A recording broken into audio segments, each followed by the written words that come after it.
ಧ್ಯಾನ ಬಾಳಿನ ಸೋಪಾನ. ನನಗೂ ಸುಮಾರು ಜನ ಧ್ಯಾನದ ಬಗ್ಗೆ ಹೇಳ್ತಾ ಇದ್ರು. ನಾನು ಅಷ್ಟು ಗಮನ ಕೊಟ್ಟಿರಲಿಲ್ಲ. ಸುಮಾರು 1 ವರ್ಷ ಆಯಿತು ಧ್ಯಾನದ ಬೇರೆ ಬೇರೆ ಪ್ರಕಾರಗಳ ಬಗ್ಗೆ ಅರಿತುಕೊಳ್ಳೋದಕ್ಕೆ ಆರಂಭ ಮಾಡಿದೆ. ಕೇವಲ ಕಣ್ಮುಚ್ಕೊಂಡ್ಬಿಟ್ಟಿದ್ರೆ, ಉಸಿರಿನ ಕಡೆಗೆ ಗಮನ ಕೊಟ್ಟರೆ ನಮ್ಮಲ್ಲಿ ಬದಲಾವಣೆಗಳಾಗುತ್ತಾ, ನಮ್ಮ ದೇಹದಲ್ಲಿ ಬದಲಾವಣೆಗಳಾಗುತ್ತಾ, ನಮ್ಮ ಮನಸ್ಸಿನಲ್ಲಿ ಬದಲಾವಣೆಗಳಾಗುತ್ತಾ, ನಮ್ಮ ದೇಹದಲ್ಲಿ ಶಕ್ತಿ ಸಂಚಯ ಎನರ್ಜಿಯಲ್ಲಿ ವ್ಯತ್ಯಾಸಗಳಾಗ್ತದ ಅನ್ನುವುದನ್ನು ಗಮನಿಸಿದಾಗ ನಿಜವಾಗಿಯೂ ಆಗ್ತದೆ. ಹಿಂದಿನಿಂದ ಬಂದಿರುವ ಪರಂಪರೆಯನ್ನು ಈ ಧಾರ್ಮಿಕ ಗುರುಗಳು ಅವರದೇ ಆದ ಒಂದು ಪ್ಯಾಕೇಜ್ ಮಾಡಿ ಈ ಧ್ಯಾನ ಈ ಧ್ಯಾನ ಈ ಧ್ಯಾನ ಅಂತ ಮಾಡ್ತಾ ಬಂದಿದ್ದಾರೆ. ನಾನು ಕೂಡ ಅಧ್ಯಯನವನ್ನು ಮಾಡ್ತಾ ಇದ್ದೇನೆ. ನನಗಂತೂ ತುಂಬ ಟೆನ್ಷನ್ ಇದ್ದರೆ ಸ್ವಲ್ಪ ಹೊತ್ತು ಧ್ಯಾನ ಮಾಡಿದ್ರೆ ನಾನು ಕೂಲ್ ಆಗ್ತಾ ಇದ್ದೀನಿ. ಜೊತೆಗೆ ಧ್ಯಾನದ ಬಗ್ಗೆನೇ ಒಂದು ಅರ್ಧ ಗಂಟೆ ಒಂದು ವಿಡಿಯೋನಲ್ಲಿ ಮಾತಾಡಿದ್ದೇನೆ. ಹಾಗಾಗಿ ಅದೇ ವಿಚಾರಗಳನ್ನು ಈಗ ಮಾತನಾಡುವುದಿಲ್ಲ. ಇವತ್ತು ನಾನು ನಮ್ಮ ಆನ್ಲೈನ್ ಕ್ಲಾಸ್ನಲ್ಲಿರುವಂತಹ ಪಾರ್ಟಿಸಿಪೆಂಟ್ಸು ಈ ಧ್ಯಾನ ಬಾಳಿನ ಸೋಪಾನ ಅಂತ ಕರೆದೆ. ಕಾರಣ ಏನು ಅಂದರೆ, ನಮ್ಮ ಲೈಫಲ್ಲಿ ಹೆಚ್ಚಿನ ಜನ ಟೆನ್ಷನ್ನು, ಸ್ಟ್ರೆಸ್ಸು, ಒತ್ತಡ, ಇದರಿಂದನೇ ಒಂದು 20 ಕಾಯಿಲೆಗಳು ಅಮರ್ಕೊಂಡ್ಬಿಡ್ತಾವಂತೆ. ಸೊ ಹಾಗಾಗಿ ಈ ಒಂದು ಶಾಂತಚಿತ್ತತೆಯನ್ನು ಕಾಪಾಡೋದಕ್ಕೆ ಧ್ಯಾನ ಒಂದು ಒಳ್ಳೆಯ ವಿಧಾನ ಅಂತ ಹೇಳ್ತಾ, ಕಲಾವಿದರಾದ ರವಿನಾಥ್ ಪಟ್ಟಣ ಶೆಟ್ಟಿ ಈ ವಿಚಾರದ ಬಗ್ಗೆ ಏನು ಹೇಳ್ತಾರೆ ಕೇಳೋಣ. ಎಸ್, ರವಿನಾಥ್ ಪಟ್ಟಣ ಶೆಟ್ಟಿ. ನಮಸ್ಕಾರ ಸರ್. ಧ್ಯಾನ ಅನ್ನೋದು ಒಂದು ಅನೇಕ ಈಗಾಗಲೇ ಹೇಳಿದ್ರು ವಿಧಗಳ, ಅನೇಕ ವಿಧಗಳಿದೆ. ಅವ್ರವ್ರ ಕೆಲವು ಆಶ್ರಮದಲ್ಲಿ, ಕೆಲವರು ಅವರವರ ಗುರುಗಳು ಒಂದೊಂದು ಧ್ಯಾನವನ್ನ ಕಲ್ತ್ಕೊಂಡಿದ್ದಾರೆ. ಅದನ್ನೊಂದು ಶೂನ್ಯ ಸಂಪಾದನೆ ಅಂತ ಕರೀತಾರೆ, ಶೂನ್ಯ ಧ್ಯಾನ ಅಂತ ಕರೀತಾರೆ. ಈ ಜ್ಞಾನ ಚಕ್ರಗಳನ್ನ ಇದ್ ಮಾಡೋದಕ್ಕೂ ಮೊದಲು ಧ್ಯಾನ ಚಕ್ರಗಳನ್ನ ಇದ್ ಮಾಡೋದಕ್ಕೋಸ್ಕರ ಮಾಡ್ತಾರೆ. ಧ್ಯಾನ ಮಾಡಿದಾಗ ಈ ತರ ಕೋಮಾ ಸ್ಟೇಜಿಗೆ ಹೋಗ್ತೀವಿ. ಕೋಮಾ ಸ್ಟೇಜಿಗೆ ಅಂತಂದ್ರೆ ಕಂಪ್ಲೀಟ್ ಶೂನ್ಯ ಆಗ್ಬೇಕು. ಝೀರೋ ಧ್ಯಾನ ಅಂತ, ಶೂನ್ಯ ಸಂಪಾದನೆ ಅಥವಾ ಶೂನ್ಯ ಧ್ಯಾನ ಅಂತ ಕರೀತಾರೆ. ಶೂನ್ಯ ಅಂದ್ರೆ ಏನು ಅಂತಂದ್ರೆ ನಾವು ಬಾಡಿ ಮರಿಬೇಕು, ಉಸಿರಾಟದ ಒಂದನ್ನ ಬಿಟ್ಟು. ಯಾಕೆಂದ್ರೆ ಉಸಿರನ್ನ ಒಂದನ್ನು ಬಿಟ್ಟು ಇನ್ನೆಲ್ಲವನ್ನೂ ಕೂಡ ನಾವು ಕಳ್ಕೋಬಹುದು. ಯಾವುದು ಇಲ್ದೇನೂ ಕೂಡ ಬದುಕ್ಬೋದು. ಉಸಿರು ಒಂದು ಕ್ಷಣ ನಾವು ಇಲ್ದೆ ಹೋದ್ರೆ ಬದುಕಕ್ಕಾಗೋದಿಲ್ಲ. ನೀರಿಲ್ದೆ ಬದುಕ್ಬೋದು, ಊಟ ಇಲ್ದೆ ಬದುಕ್ಬೋದು, ಯಾವುದೇ ಇಲ್ದೇ ಇದ್ರೂ ಬದುಕ್ಬೋದು. ಆದ್ರೆ ಉಸಿರು ಇಲ್ದೆ ಹೋದ್ರೆ ಬದುಕಕ್ಕಾಗಲ್ಲ ಅಂತ. ಅದನ್ನ ಕಂಟ್ರೋಲ್ ಮಾಡೋದಕ್ಕೋಸ್ಕರ ಧ್ಯಾನ ಇದ್ ಮಾಡ್ತೀವಿ. ಜೊತೆಯಲ್ಲಿ ಸಂಪೂರ್ಣವಾಗಿ ನಮ್ಮ ಎಲ್ಲ ಮಾನಸಿಕ, ದೈಹಿಕ ಮತ್ತು ಸಂಪೂರ್ಣವಾದಂತ ಲೌಕಿಕ ಎಲ್ಲವನ್ನು ಕೂಡ ಮರೆತು, ಅಂದ್ರೆ ಆ ಝೀರೋ ಅಂತ ಹೇಳ್ತಾರಲ್ಲ, ಅವನ ಸಂಪೂರ್ಣ ಝೀರೋ ಮಾಡಿ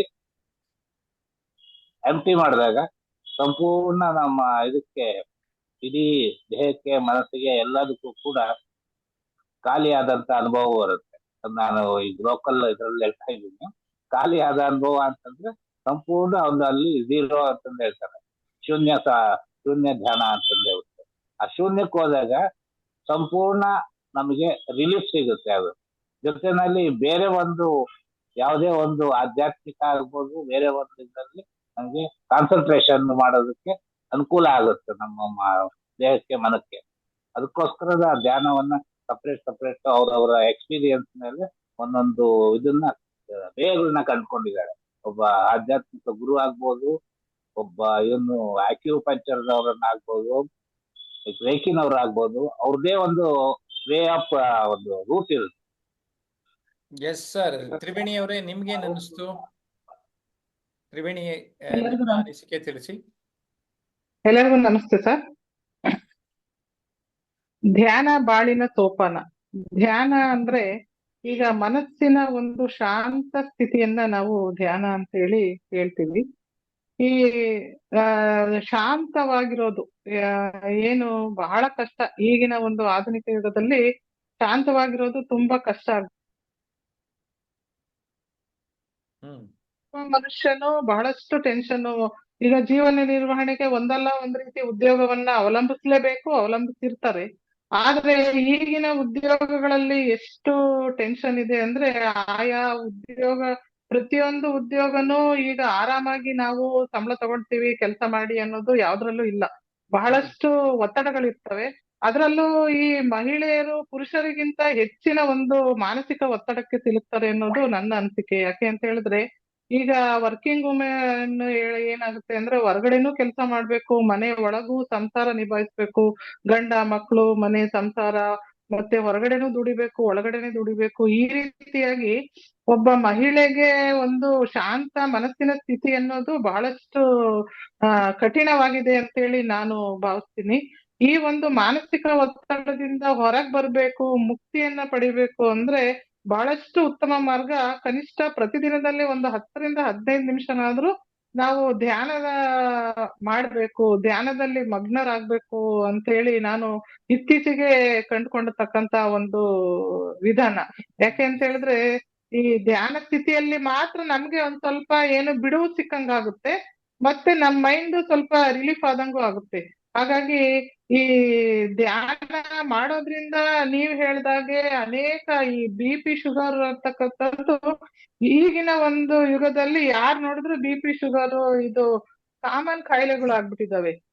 ಇದರಿಂದ ಒಂದ್ ಸ್ವಲ್ಪ ನಾವು ಬಚಾವ್ ಆಗ್ಬೇಕು, ಒಂದು ನಾವು ಯಾವಾಗ್ಲೂ ಲವಲವಿಕೆಯಿಂದ ಚಟುವಟಿಕೆಯಿಂದ ಕಾರ್ಯನಿರ್ವಹಿಸ್ಬೇಕು ಅಂತಂದ್ರೆ ನಾವು ಧ್ಯಾನವನ್ನ ನಮ್ಮ ಒಂದು ದಿನನಿತ್ಯ ಜೀವನದ ಒಂದು ಭಾಗವಾಗಿ ಅಳವಡಿಸ್ಕೊಂಡಾಗ ನಮ್ಮ ಬಾಳಿನ ಒಂದು ಸೋಪಾನವಾಗೋದು ಎಸ್ ಧ್ಯಾನ ನಿಜ ಅಂತ ಹೇಳಿ ನಾನು ಭಾವಿಸ್ತಾ ಎಸ್ ನನ್ನ ತ್ರಿವೇಣಿ ಮಾತನ್ನ ಅವರೇ, ಮುಗಿಸ್ತೇನೆ ಸರ್. Thank you. ತುಂಬಾ ಚೆನ್ನಾಗಿ ಹೇಳಿದ್ರಿ.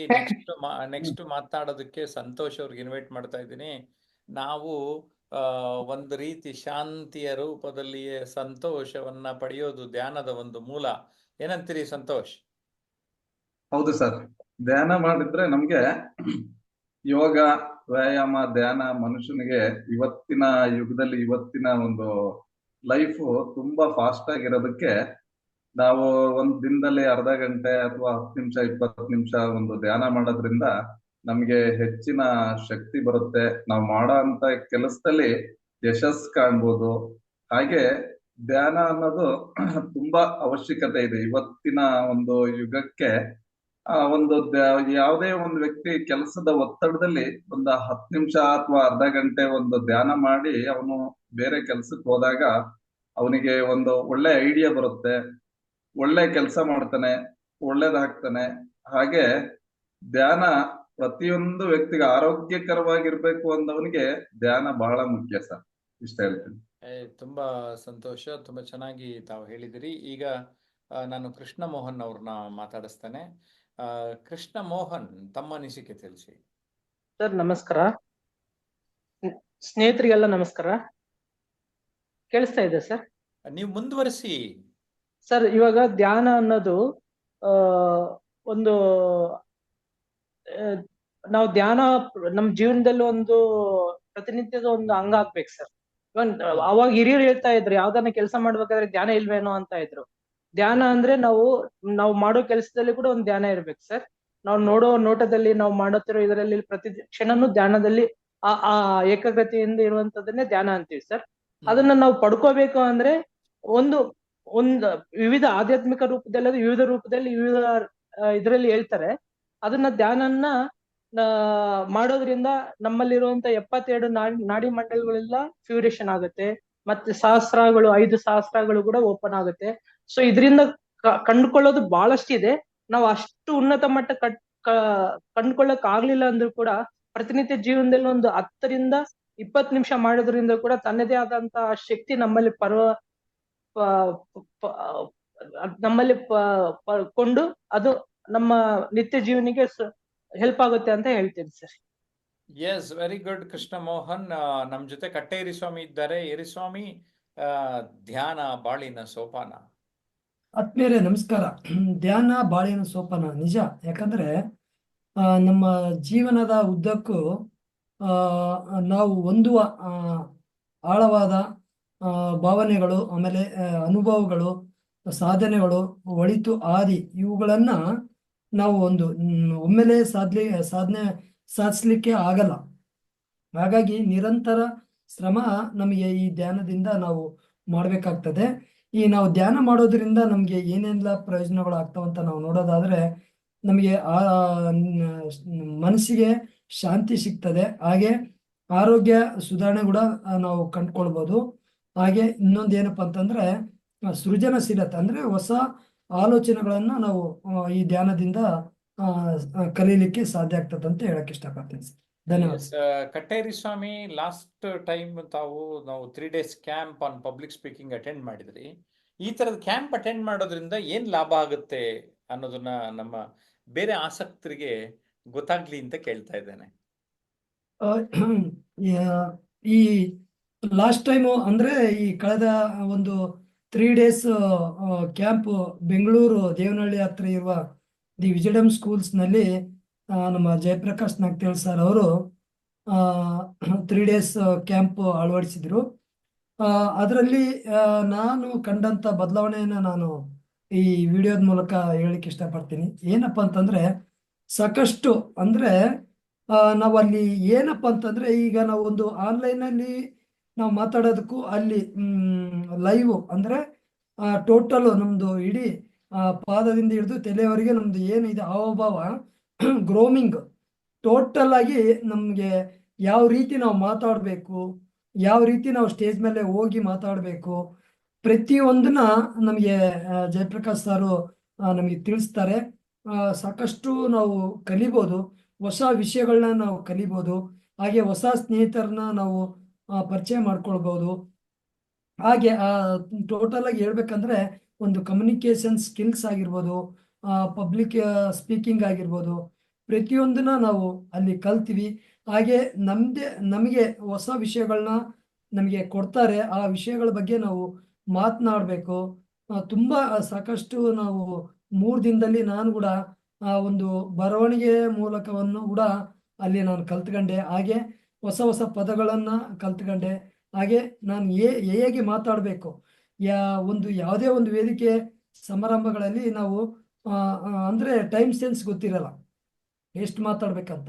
ಬಟ್ ಆ 3 days ಕ್ಯಾಂಪಲ್ಲಿ ನಾವೊಂದು ವೇದಿಕೆಯಲ್ಲಿ ನಮಗೆ ಮಾತನಾಡ್ಲಿಕ್ಕೆ ಕೊಟ್ರೆ ಎಷ್ಟು ಸಮಯ ತಗೊಳ್ಬೇಕು, ಯಾವ ವಿಷಯ ಕೊಟ್ಟಿರ್ತಾರೆ ಆ ವಿಷಯಕ್ಕೆ ಮಾತ್ರ ನಾವು ಮಾತಾಡಬೇಕು, ಇಷ್ಟೆಲ್ಲ ನಾವು ಆ 3 days ಕ್ಯಾಂಪಲ್ಲಿ ನಾವು ನೋಡ್ಬೋದು.